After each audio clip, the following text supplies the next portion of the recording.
Today's lesson is Thinking Outside the Box.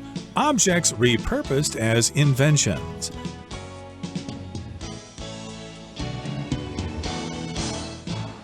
Hi, everybody. My name is Roger. And I'm Mike. And today we're going to be thinking outside the box. You know, you need to put your thinking cap on and think about things in a new way and in a way you've never thought about before. And in this particular case, you need to think about objects that are repurposed as inventions, okay, which means somebody tried to invent something, but that thing actually ended up being used for something else. Interesting. So this is sort of how luck and imagination can lead to business success just as much as research and development and things like that. You might work really hard on a product, find that it doesn't work or it doesn't suit the customer's needs for what you thought it would, but then later on, someone has an idea to use the same product in a totally new, novel, and original way, and it becomes a hit. So there you go. Sometimes things that look like failures can turn into huge successes. You just need to look at them from a different angle or think outside the box. Okay, so let's introduce this topic now by listening to the first part, and then we'll be right back to discuss it. Thinking outside the box. Objects repurposed as inventions. Believe it or not, some of the greatest inventions were entirely accidental, and many of them were originally intended to be used for an entirely different purpose. Here are 4 such items.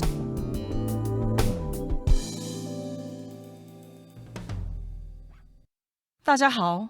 第一部分我们看到形容词 accidental 表示意外的、偶然发生的或是不小心的。例如 Even though the oil spill was accidental, the company still had to pay a large fine. 虽然这起漏油事件是意外发生的，但这家公司还是得付一大笔罚金。或是 Don't do your homework too quickly, or else you'll make a lot of accidental mistakes. 写功课不要写太快，不然你会犯下很多错误。另外补充这个字的名词 accident, A-C-C-I-D-E-N-T, accident. 意思是意外或是事故。举例来说 Nancy got into an accident on her way to work. Nancy 在上班途中发生了意外。或者 A big accident caused all of this traffic. 一场重大车祸造成交通堵塞。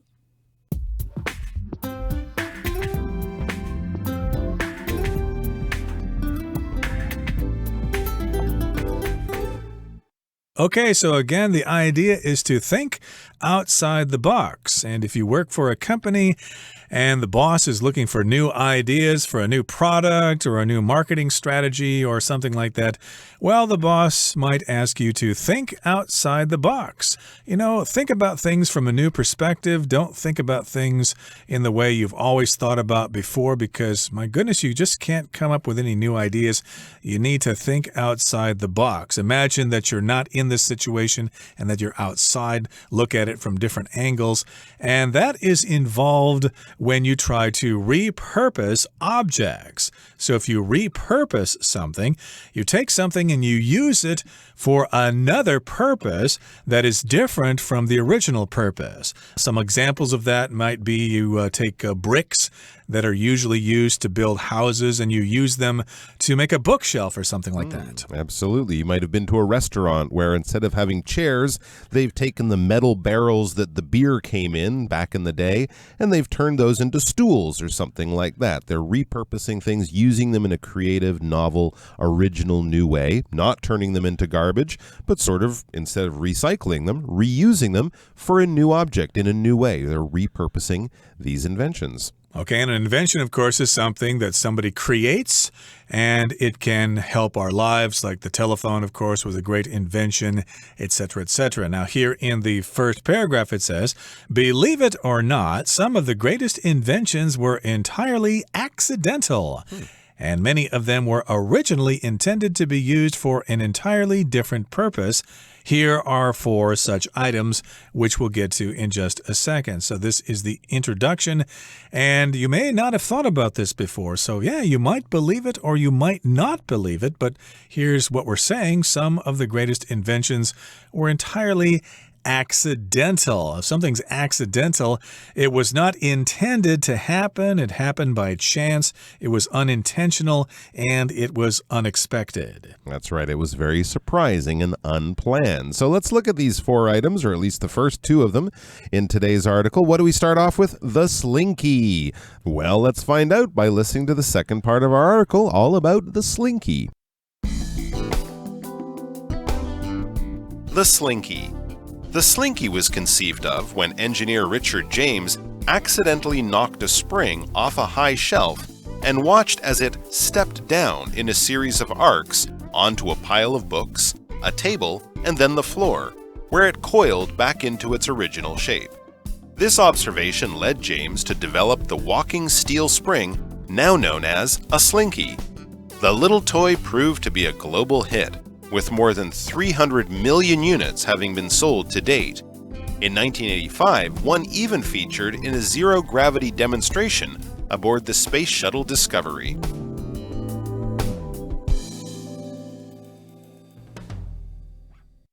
第二部分我们看到动词 conceive， 意思是构想、想出或是设想。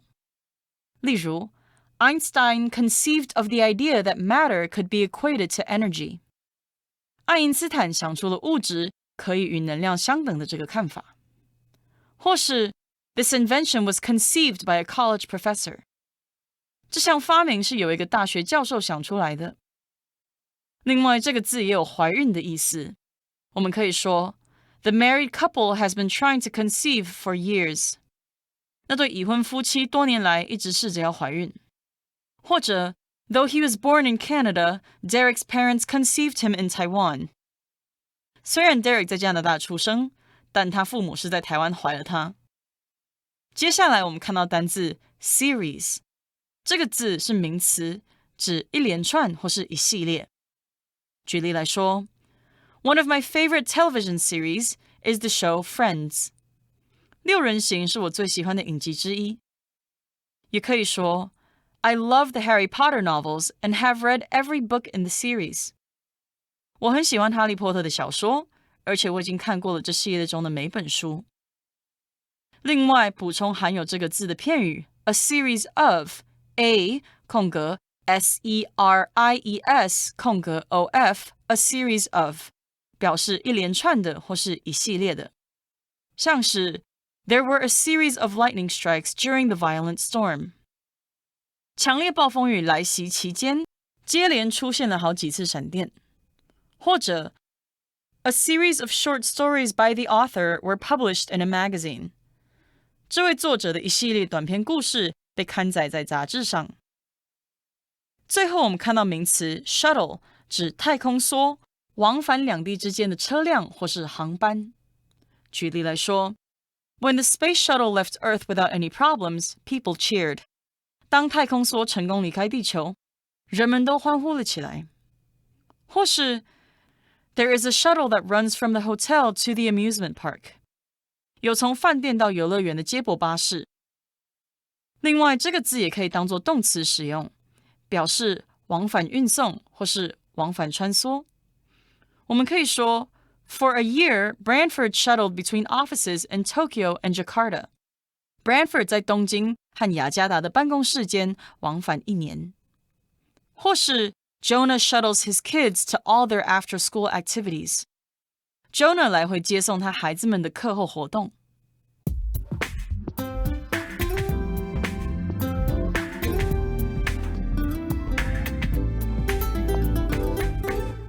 Okay, so the second part, again, is talking about something called the slinky.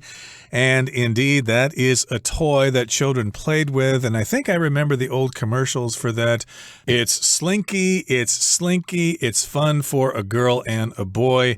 For fun, it's a wonderful toy. Maybe you've heard that commercial before. But here in the second part of our lesson, it says the slinky was conceived of when engineer Richard James accidentally knocked a spring off a high shelf and watched as it stepped down in a series of arcs onto a pile of books, a table, and then the floor, where it coiled back into its original shape. So, of course, if you talk about something being conceived of, that means they thought of this thing. That was the original idea. And again, Richard James was an engineer, and there was a spring sitting on top of a shelf that was really high, and he accidentally knocked that spring off the shelf.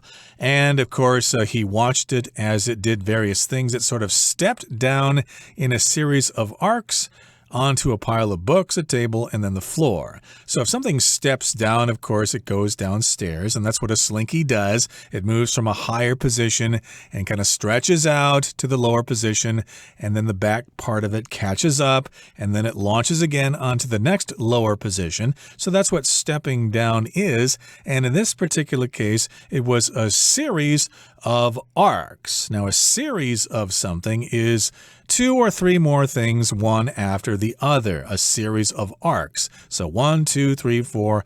Many times it went down these various steps or platforms. And an arc is basically an angle, which could also be described as an arch. That's right. Think of the way a ball moves if you throw it in the air.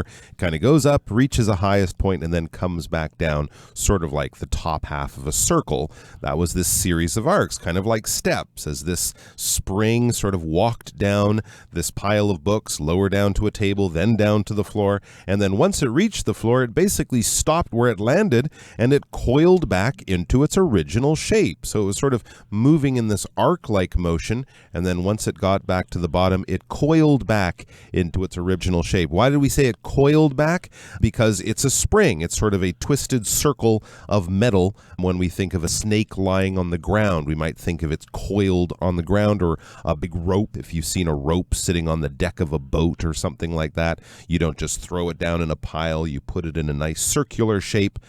We would call that a coil. So there it is. It's sitting on the floor, and Richard James just happened to notice this thing. It just happened to happen accidentally in his office one day. But of course, being a clever guy, being an engineer with more than a little creativity, this led to all sorts of imaginings in his mind. It says, this observation led James to develop the walking steel spring, now known as a slinky. So it worked once. He thought, if I change it a little bit, I can make it work a little bit better.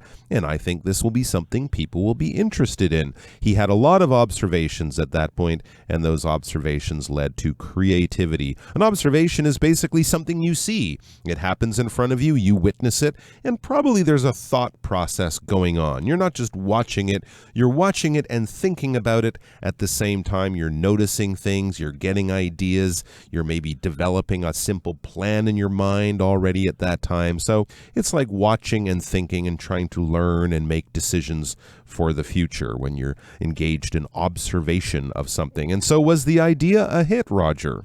Evidently, because we all know about the slinky, and of course he was an engineer and he saw that and he thought it was fantastic. So he thought, hey, I can make some money from that. And the little toy proved to be a global hit, with more than 300 million units having been sold to date.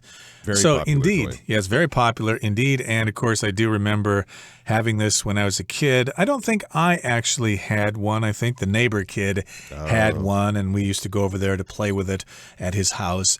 And indeed, not only in the United States, but in other countries around the world, it was popular. So we're describing it as being a global hit.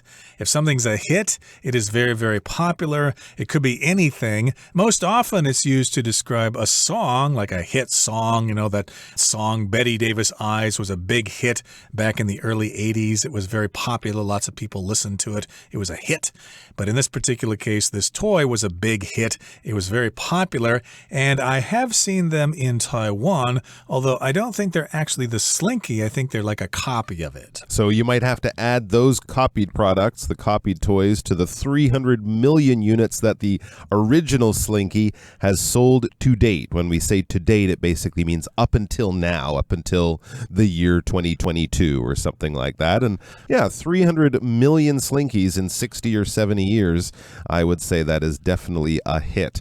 And then it says in 1985, one Slinky toy even featured in a zero-gravity demonstration aboard the Space Shuttle Discovery to do a little science demonstration showing kids how zero gravity works. And I think in my science class, we didn't walk it downstairs. We used them to show how waves move. You know, when you study waves and frequencies and things like that, the Slinky being a loose, long spring that you can stretch out and sort of wiggle and wave around on the ground or up in space. If you happen to have a space shuttle, it can also be very educational because it shows kids all about physics. And zero gravity is all about physics. Zero gravity, we think of astronauts in space floating around, shooting food into their mouths. Their hair is kind of wildly floating around their head. That's because there is zero gravity. There is no gravity. And of course, astronauts and other scientists and other people will do demonstrations. A demonstration is basically a public showing of an idea. You have a thing, you have an idea, you want to show people and explain to people how it works. Maybe they can ask questions. You might see a demonstration of a vacuum cleaner at a shopping mall when you happen to be there. Scientists will do demonstrations before you get on an airplane or before as the airplane leaves. They have a demonstration to show you what to do in an emergency, how to lock your seatbelt and things like that. This demonstration, being zero gravity, was up in space, and this was back in the time of the space shuttle. Okay, that brings us to the end of the second part of our lesson for today. Now let's talk about some mouthwash in case you got bad breath. Listerine mouthwash. Listerine had its beginnings in 1879 as an operating room disinfectant. Its inventor named the formula in honor of Joseph Lister, who in 1865 began performing surgery in sterilized operating theaters, greatly decreasing death rates. It wasn't until 1895, when scientific studies proved the effectiveness of the solution for killing germs in the mouth, that Listerine was repurposed as a mouthwash. Having now been used by more than 1 billion people, Listerine offers a success story to inspire inventors worldwide.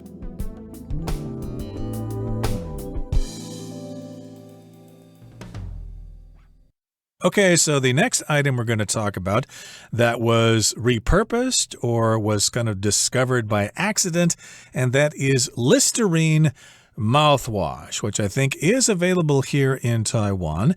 And Listerine had its beginnings in 1879 as an operating room disinfectant. Okay, so that's how it began. It wasn't originally a mouthwash, which is something you swish around in your mouth to get rid of your bad breath. At the beginning here, Listerine was used to make sure that operating rooms or operating theaters were safe for operations. You wanted to kill all the germs in there because you're going to cut somebody open during an operation and you don't want germs and bacteria and viruses getting inside that person. That's right. And this, of course, was very cutting-edge science, very advanced science back in 1879. And the inventor of Listerine, who we actually don't have the name of here, didn't use their name on the product. They used the name of a doctor, a scientist, in honor of that person. We learn more. It says its inventor, the inventor of Listerine, named the formula in honor of Joseph Lister, who in 1865 began performing surgery in sterilized operating theaters, greatly decreasing death rates. Yes, as Roger explained, this disinfectant, this idea of using disinfectants to keep patients safe during surgery was a pretty new idea at the time, so the inventor of Listerine thought that it would be a good idea to name the product after this famous Joseph Lister. That's what they named their formula. A formula is basically a combination of different chemicals. When we talk about products such as face creams or shampoos or things like that, they come with different variations between them. Some shampoos, for example, would be good for oily hair or dry hair, or if you wash your hair very frequently. They would have different formulas, different compositions of chemicals and other things to make these things different from each other so that they serve different purposes and do different things. So this formula of operating room disinfectant was named, as I mentioned, in honor of Joseph Lister. Joseph Lister was a famous guy. His scientific discovery saved lots of lives. And when people are famous, when they do great things and benefit lots of people, we often do things in honor of them, to honor them, to show our respect and our thanks and our admiration and gratitude for what they did. We might put up a statue, have a holiday with their name on it, something like that. Joseph Lister's big accomplishment was this idea that, hey, if we keep bodies cleaner when we're cutting them open, those bodies won't get infected and get sick after the surgery. So let's sterilize operating theaters. Let's clean the rooms where we do operations in hospitals very carefully, make sure there's no bacteria, and that will lead to healthier patients and better outcomes. Yeah, but I think before that, they just didn't know that there were things like bacteria and viruses. And they thought, hey, we can perform an operation on somebody without washing our hands, without cleaning the room. No problem.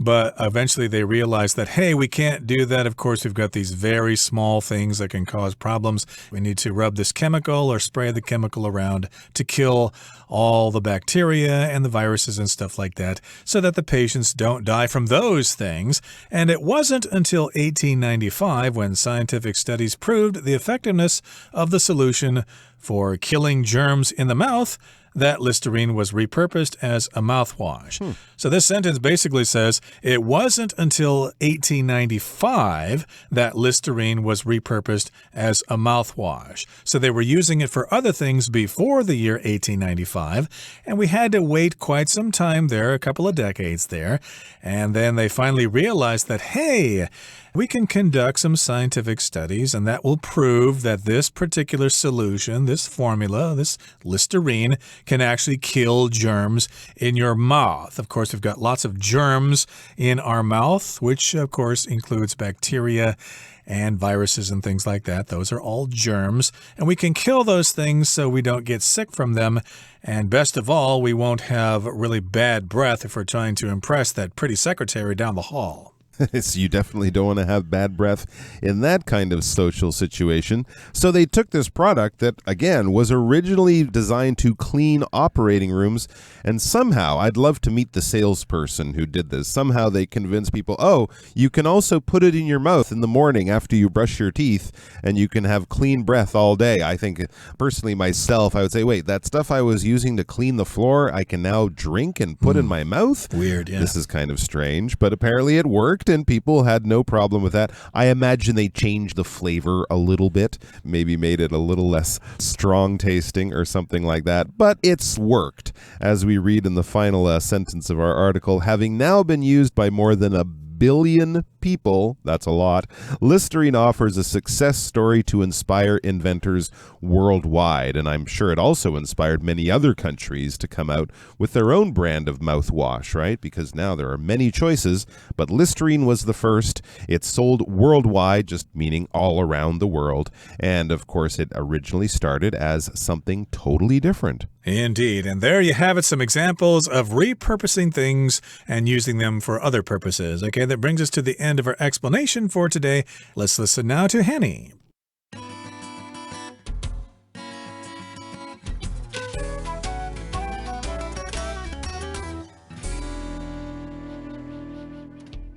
各位同学大家好，我是 Hanny。 我们来看今天的文法重点。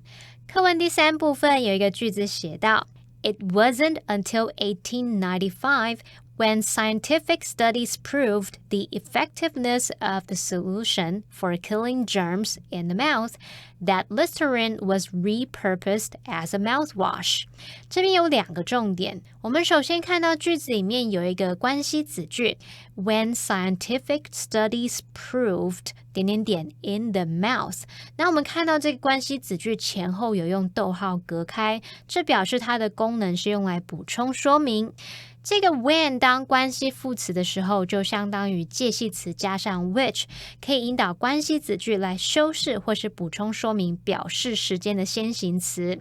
当它前方那个先行词是明确的时间点，就像文中的1895年，或者是可能是冬天啊、20世纪等等，这些都是明确特定的时间点，我们不用修饰限定它的范围了，所以要用非限定用法。也就是说 when 引导的关系子句会是用来补充说明先行词，那必须用逗号把这个补充说明的关系子句隔开来。像我们文中呢，就是用 when 引导的关系子句去补充说明1895，然后补充说明在1895年科学研究证实这款溶液能有效杀死口中的细菌。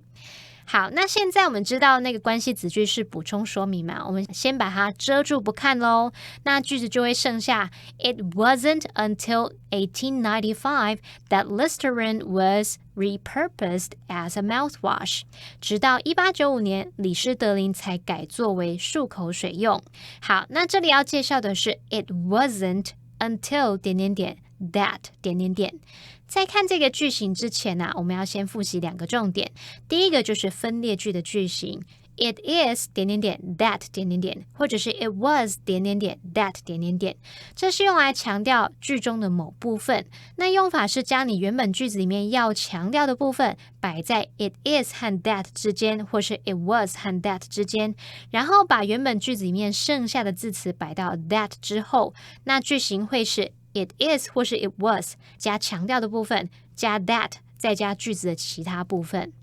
好，那我们要复习的第2个重点是 not until ... 是表达直到什么什么才开始怎么样，直到什么什么才怎么样。那么之后是可以接表示时间点的名词或是子句。那么现在我们就把这2个复习的重点要结合在一起咯，我们就以 not until 加上名词或子句，这部分用来当做分列句要强调的部分，那句型就变成It is 或是 It was 加上强调的部分 not until 加名词或子句，再加上 that 再加句子的其他部分，这样的句型就可以强调说直到某个时间点才怎么样。那我们就来造个例句 I didn't get his message until this morning。 如果我们把句中这个 not until this morning 特别拿出来当做分列句强调的部分，会变成 It was加上 not until this morning 加上 that 再加上句子其他部分，其他部分就剩下 I did get his message。 那这时候助动词 did 已经没有存在必要啦，所以要把 did 删掉，那把 get 改回过去式，句子就变成 It wasn't until this morning that I got his message。 直到今天早上我才收到他的讯息。好，以上是今天重点整理，我们回顾今天单字吧。Accidental. The discovery of the gold coins was entirely accidental. Conceive. He conceived of the idea for the book while traveling through Brazil. Series. The doctor ordered a series of tests to determine what was wrong with his patient. Observation. Close observation of the bird species revealed a previously unknown fact. Demonstration. At the end of class, the teacher gave a demonstration of the chemical reaction. Shuttle. People all over the country watched the launch of the shuttle on the news. Formula. Our unique formula will leave your hair softer and shinier after just one use. Germ. Wash your hands thoroughly to prevent the spread of germs.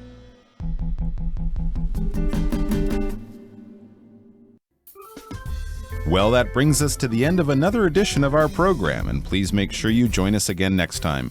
From all of us here, I am Mike. I am Roger. See you next time.